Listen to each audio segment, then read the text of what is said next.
Your placement matches might be played on this patch depending on if you're confident. I would probably recommend anyone who's gold or above last season should play right away. You have like a better chance of getting carried up.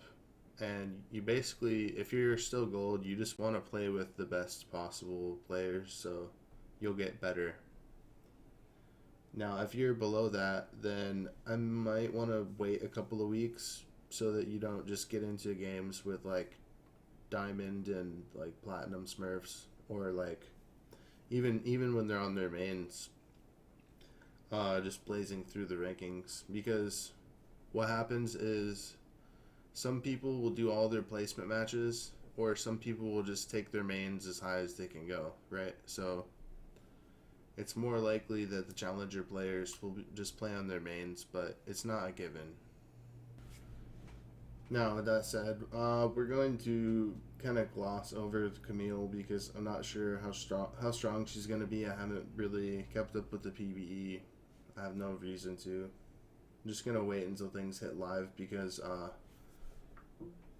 what you get into with doing stuff from the PBE is that something will change and it'll completely change the implications, right? So even just a small change like reverting a proposed nerf, like it can make a champion go from viable to, extremely broken depending on the situation, or it can push them out of viability as well. So this is one of those changes that's not actually going to make that much of a difference. Basically, after they reworked Akali, they wanted to sort of make sure that she's not too overpowered before they started like giving her a little bit of quality of life things back. So I'm not sure if they knew that Twin Disciplines wasn't going to proc on structures. Like, I'll give them the benefit of the doubt that they intentionally didn't put it in, but it could have just been one of those things where it's a bug, so that not a bug, but just an oversight that they've recoded it and they didn't put the Twin Discipline against structures. So we'll give them the benefit of the doubt that that's intentional. So that's why that made it into patch notes. Otherwise, this is not really that huge of a change. They could have probably called it a bug fix, but in order to save face, I feel like they're just gonna take responsibility. No, that's not the right way to say it. They're going to pretend that it was always intentional, that it wasn't there, but no one really knows. Azir changes, like, these are really not going to do that much for him because Rylai's is also getting nerfed this patch, so it's currently not that great. And I think that this is just like them understanding that he's in a bad spot and they have to give him something if they're going to nerf Rylai's, because Nashor's Tooth and Rylai's are his two items. And he pretty much, he'll have less gold to spend, or he won't have to spend as much gold in order to get Rylai's and Nashor's combo, but his power level is probably about the same as last patch, if not a little bit lower. Because none of these changes actually give him that much damage. The cooldown on his W relies on him being able to cast. So if you're not in a good situation by that point in the lane where the cooldown starts making a difference, 1 or 2 seconds change on W is not going to do that much. Until he gets some more damage or some more utility back into his kit, I think he's going to be in a bad spot. Fiddlestick's W damage increased early, E cooldown reduced. This is basically changes that are in line with the single target camps in the jungle. There used to be 2 small camps accompanying each buff, so the Dark Wind would bounce multiple times, and that would actually get a lot of damage off. So basically Fiddlesticks is missing out on about 150 damage on the buff that he would get from the bounces early on. So they're kind of shifting that damage over into his drain. Because it's 80 damage per tick, that's an extra 20 damage per tick. So even if that's only 5 ticks over the course of the drain, which I'm not actually sure what it is, that's still going to be an extra 100 damage. So you're basically seeing them take the Dark Wind damage and putting it back onto drain. This could actually open up the separate playstyle of, like, instead of having to max out your E and max out your fear for the most damage, maybe it'll be a little bit better if you max Q and then max W. Maybe E will be the 1 point wonder for a while. The cooldown did get lowered, but it's not going to dramatically change the kit once it's maxed. So as you can see, it's 11 seconds at the old max duration. Now it's only 10 seconds. Alright, so there's a second. Let's put it this way. This is now possible of being a 1 point wonder because the first rank went from 15 seconds to 12 seconds. So once you have 1 point in your E, it'll be 3 seconds lower at rank 1. So you can reliably keep it there. And the scaling on Drain actually got better for the first 4 ranks. A little 5 more damage isn't that much, but this incentivizes you, or this makes it worth it to put points into W. So if you're playing Fiddlesticks Jungle now, I would probably put 3 points in W at least, if not max it out all the way, and max your Q as well. So I would probably put 2 points in Drain early on, just for the better jungling. Max your fear, and then you figure out how many more points you want to put into Drain. You're going to need to put another point in Drain at some point because of the way Fiddlesticks is forced to be leveled. Some champions can ignore certain level ups on abilities, and that's not something that Riot is like super transparent about, but yeah, there's some abilities that can be fully maxed out without maxing out the other abilities, but certain abilities don't allow you to max 2 without at least putting 3 points in the other ability. So it's kind of hard to explain, a little even harder to understand, but on the face of it, this is a good change because this is going to bring him into 2017. I'm not convinced that it's going to be enough to make him a good pick, but it'll be a little bit easier than last patch. These are basically just some clarity improvements. So what happened was when Fizz's ult would grow in size, because this is a new mechanic, the pickup radius was not displayed visually, so they're choosing to make that visible to your enemies, like the amount that just basically the AoE that the fish can attach on. So I'm expecting it to be a small line all the way around the shark or the whale, whatever they're calling it. Fishes here, obviously.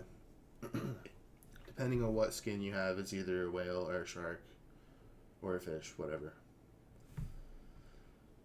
And there's just a small bug fix here, which I don't think bug fixes necessarily need to be in the patch notes. I think it's a little bit easier to digest, but this is not really that big of a change. So basically what was happening is champions that have after death statuses, the W was not resetting on them because their champion is still in combat or something like that. So basically the W will reset properly now on champions like Sion and Karthus that have post-death animations, whatever you want to say. This is a pretty big Garen buff. He's going to get Armor Shred now on his E, which is something that arguably should have always been on his kit. But flat penetration was so good on him before that I can understand why they didn't give it to him. So something that's going to be really big for Garen, I think maybe Fervor Garen, because after you attack a bunch of times, then you'll have 6 seconds duration where your E will deal more damage because of the AD scaling. That might be the way to go on Garen now, honestly. So I'm not convinced that Fervor is in a good spot right now, but champions that have AD ratios, they really don't have anything better to pick up. So Garen might be going Fervor now, and what you'll want to do is get like 3 or 4 auto attacks and like your Q, so that'll already be like max stacks of Fervor, or pretty close to it, and then you just E onto them. Their damage or their armor gets reduced, and it gets reduced even more if you have Black Cleaver on top of that. So that's all just really good. Like, armor reduction makes Fervor more valuable. Like, it may only be 8 damage per stack, but times 8 stacks, it's a possible like 64 damage, which is going to go into his Q and his E abilities. And when you consider that with Black Cleaver and the E Shred, then that's potentially like, it's multiplying the value of 60, right? So anytime you have high base damage coming in on something, then penetration or armor reduction or magic resist reduction, which probably doesn't exist in the game anymore actually,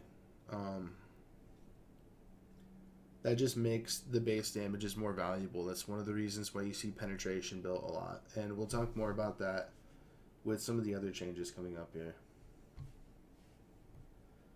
E now costs more mana and slows for less. This is a little slap on the wrist for Ivern with him being so strong. He'll still be really strong on this patch. I'm still going to be banning him. A ban that I'm probably going to pick up now that she didn't make it into the patch notes is Syndra. Every once in a while, mage, assassin type champions creep up in popularity, and this is one of those times when Syndra is just a really good ban because she's got strong laning, strong wave clear. LeBlanc just got nerfed a little bit, so her lane got even better, and yeah. She's not in the patch notes, so we're not hovering over Syndra, but we are talking about Syndra. And Katarina just got like a little bit of an adjustment to her damage with her Bouncing Blade and her passive, so I think that they were trying to say that in order to get substantial damage that she needs to rank up Bouncing Blade.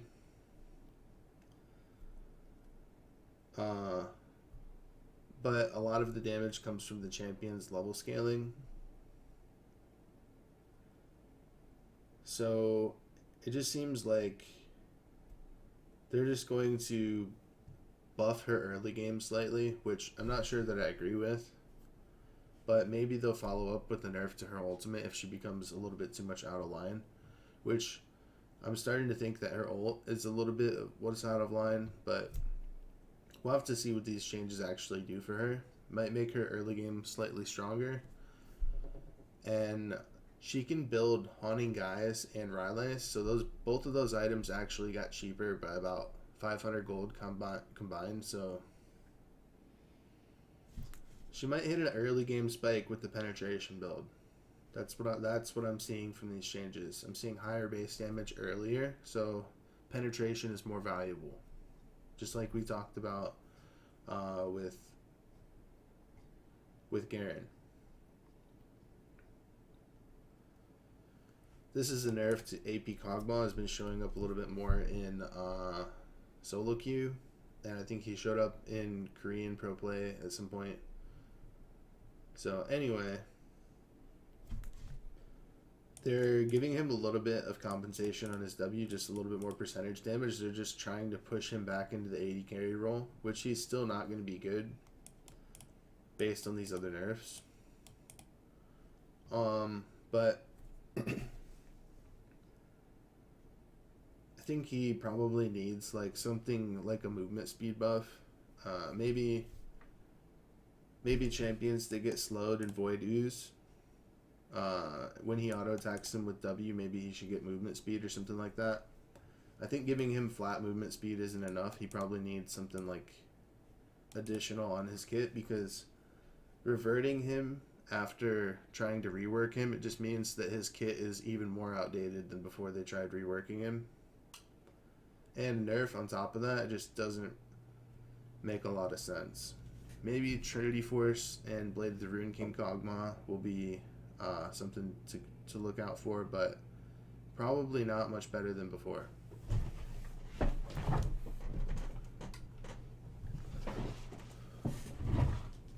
And this is the LeBlanc nerf. With health regen is actually going to be a pretty big nerf to her laning phase. Q damage is slightly up, but her damage against minions, which I don't even know why they gave her the spread minion damage. It doesn't make sense for her kit, really. They basically gave her Q the Rise treatment. But anyway, her E damage is going down, so I want to say her big combo is just throwing out the chains, and it's going to be slightly weaker, like a lot weaker than what it was last patch. So her playstyle is definitely going to change. And it may not make her is such a brain dead pick. I think this is mostly targeted at high level play. Because for all intents and purposes, putting more damage on Q, that's just a buff for low elo LeBlanc, where the minion damage doesn't necessarily matter as much either. So high elo LeBlanc players are really going to feel that nerf. Low elo, not so much. There are some bugs on Mastery. I'm not going to go into detail. Like, you can read up about that, research it yourself if you're interested. Q Alpha Strike, this is the only real balance change to his kit. So basically they're saying that within 0.05 of a second window, if the target the Mastery is Alpha Striking to were to flash, then Mastery would, before he would have appeared where they flashed from, now he's going to follow them with the flash. So it might make it a little bit more of like a Lee Sin moment when someone flashes at the last second and you're in the middle of your Q animation where you just appear somewhere. It might be something like that. When you're about to show up at the old location, it just forces you over to the current location where they flashed to. So basically, Mastery's Q will tether properly now, is what the change means.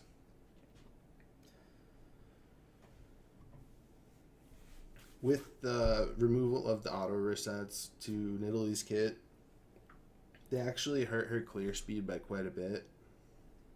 And the red buff has actually changed, so champions that were reliant on red buff proc to clear the first jungle, they're probably not going to be as good. So I feel like Nidalee's clear speed was just going to take another hit.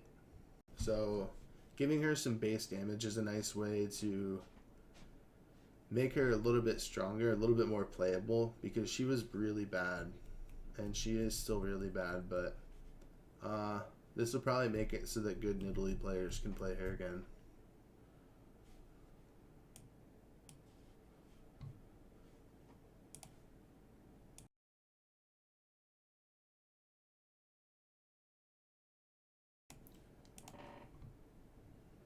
And before I get into my placements for today, I am like a little bit under the weather, so we'll probably breeze through the rest of these patch notes. There's not a whole lot left to go over. This is some adjustments to Rengar here. Basically, they're saying that he's scaling too hard. With the extra percentage bonus attack damage is just making his purchases too efficient, so he's going like heavy damage items that basically turned him into the old Rengar. So what they're doing is giving him some extra attack damage growth and some more like flat damage on his Bone Tooth necklace instead of the percentage. So if you build the same damage items, you'll probably get less benefit than last patch. And this means that tank Rengar actually gets better as a result. So tanky DPS Rengar is probably going to be the way to go on this patch. And that's sort of where they're trying to fit him in. I still think what you can do on Rengar is start with Machete and then go directly for Tiamat. And then, depending on how fed you get, you either build something like Ghostblade or you go straight into Cinder Hulk and build like Titanic Hydra, because his ultimate now, it's a longer duration and it's not so much about getting the surprise kill on people and just jumping in and one-shotting people. It's more about closing the distance now. So Rengar should be played more like a tanky DPS initiator who's going to dive the backline and deal meaningful damage, but it's going to take him a couple more seconds to blow up squishies if he's not building full damage. So he needs a little bit of health to go along with that. Bug fixes I typically don't cover, so if you wanna analyze that, is basically just Backstab wasn't stacking Thunderlord's Decree, so you'd have to hit him 4 times effectively if you backstab them in order for your Thunderlords to proc, which could actually mean in an extended engage that it procs less often. So not actually that big of a deal, but but if the attack that procs backstab would critically strike normally, it will now deal normal crit damage rather than backstab's reduced crit damage, which that's a nice quality of life change. But I feel like if you're going to crit anyway on a backstab auto, then the backstab is pretty much wasted anyway, so they really didn't want you to get double penalized. Gonna ignore that change because it's not Summoner's Rift change. I don't know why that's in the middle of the patch notes. I don't think it should be there, but this is the Twitch nerf. His passive damage, his true damage is getting nerfed, so depending on how many times he hits you, the most damage is still going to come from his E. That didn't change.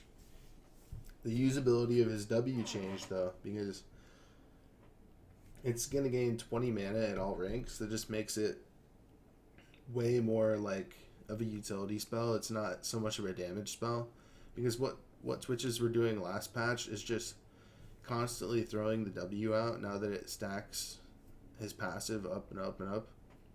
What you could do is attack someone a couple of times and then proc your E, throw your W on them, and by the time they get out of the W, you have your E up again almost. So that they're using that window to all in. So that's going to make it so that his laning phase isn't quite as strong, but he's still going to be pretty much the same in team fights.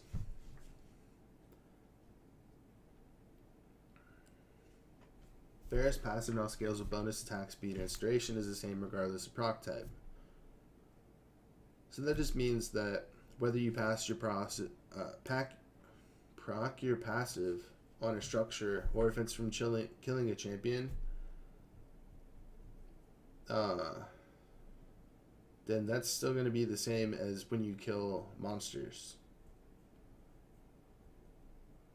Wait. We're gonna actually assume that Varus is going to be built. Maybe he'll take Fervor. I don't know. I feel like Infinity Edge and Runaan's Varus probably gets a lot better with this change. Mid Varus is probably still going to be pretty bad, but there might be some one tricks that can still pull it out.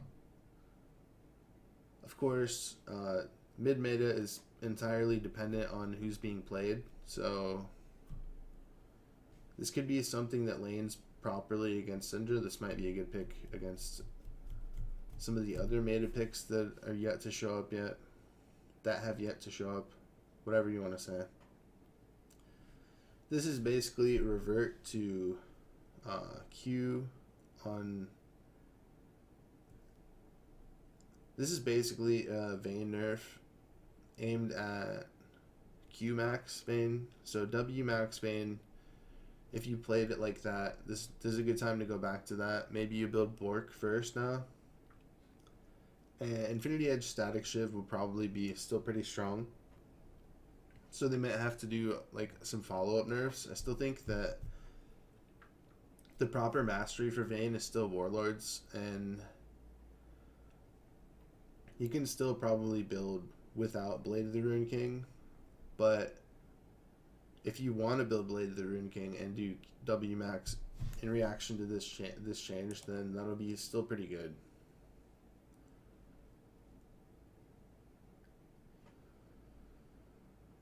The problem with W max is that if you don't get 3 auto attacks off, then you're basically doing like no damage. So Q max could still be pretty good.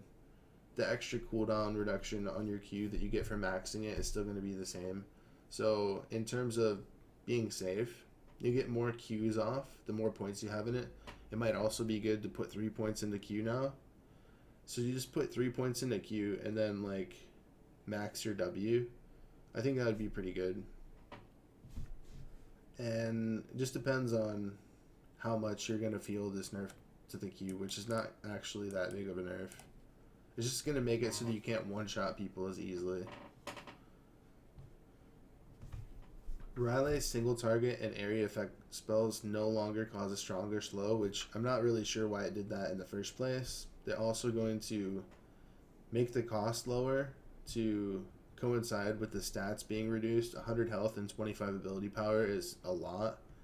So the fact that they're lowering it by 600 gold is pretty similar to the gold value. It's actually not quite as good overall, but champions that built Rylai's before will still build it, and champions that didn't build it before but were picking it up because of the nice stats, then they'll probably go back to Rod of Ages. Or another good combo is going to be Rylai's and Haunting Guide. Since both of these items got cheaper, brand support got really buffed from this. So brand support, brand mid lane, brand fucking top lane, whatever the fuck you want to play brand AD carry, then it's all going to be way better, because the most important thing for brand from Rylai's was not the health. It is the ability power, but mostly it's the slow. So the fact that Haunting Guides is cheaper and Liandry's is cheaper just makes his core build, what is this, 2600 and 3100, that's 5700 gold.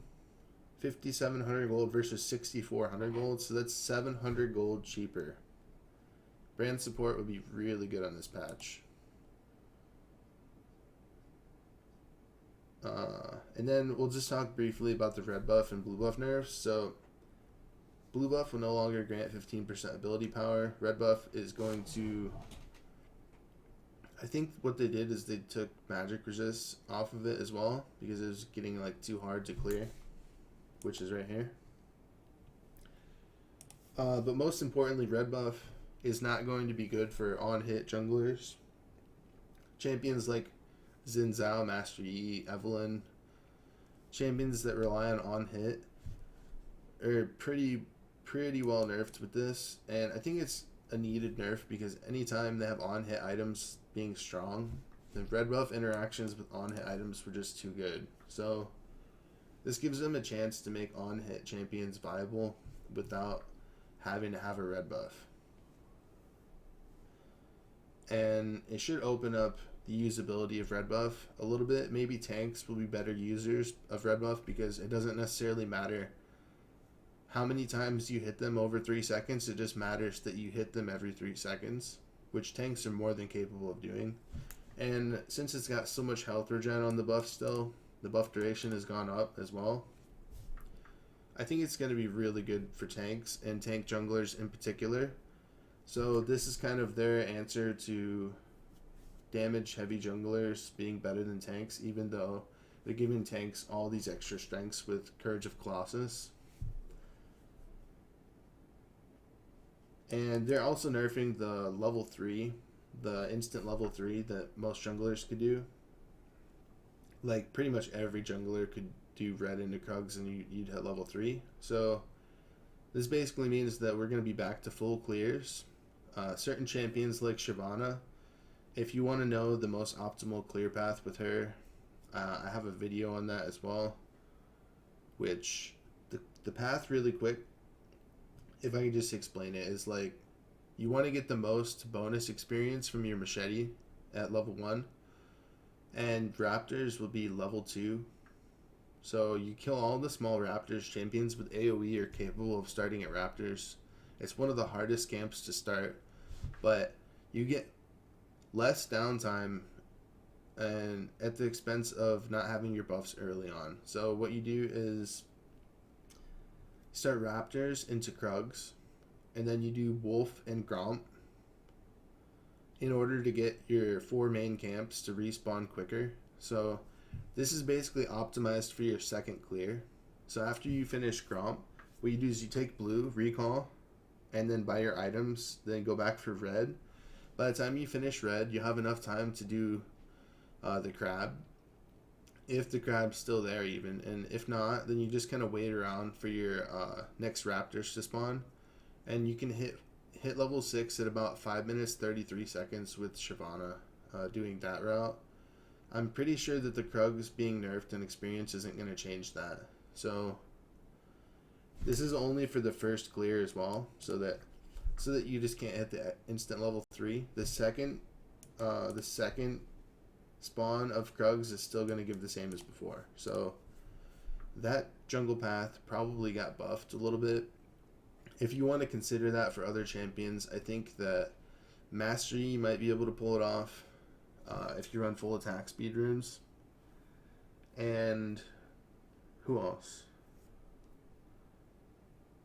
Champions just with AoE, basically. I'm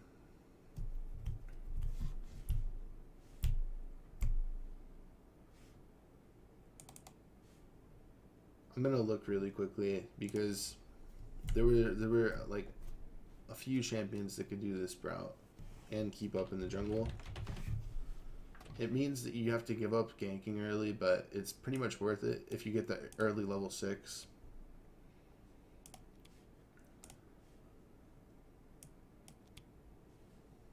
Oh yeah, Amumu. Amumu can do this route, and then you'll get pretty early level 6.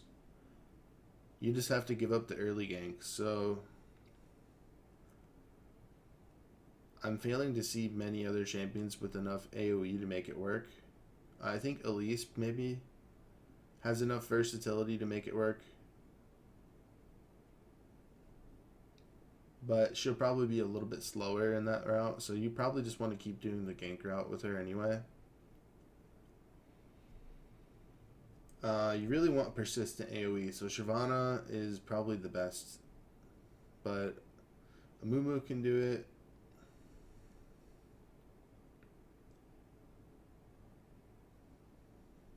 Lee Sin can't do it because it's like the very hardest camp for him to do at level 1. Mastery might be able to do it. Weird champions like Malzahar Jungle might be able to do it. But again, if you're playing like weird champions like that, you're probably more concerned with getting your early buff.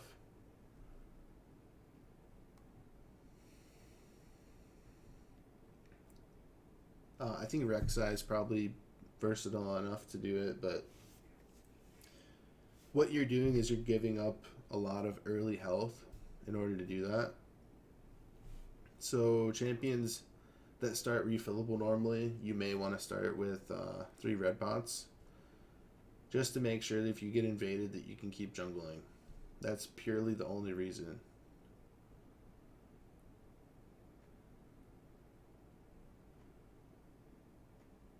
Yeah, I think that's about it though.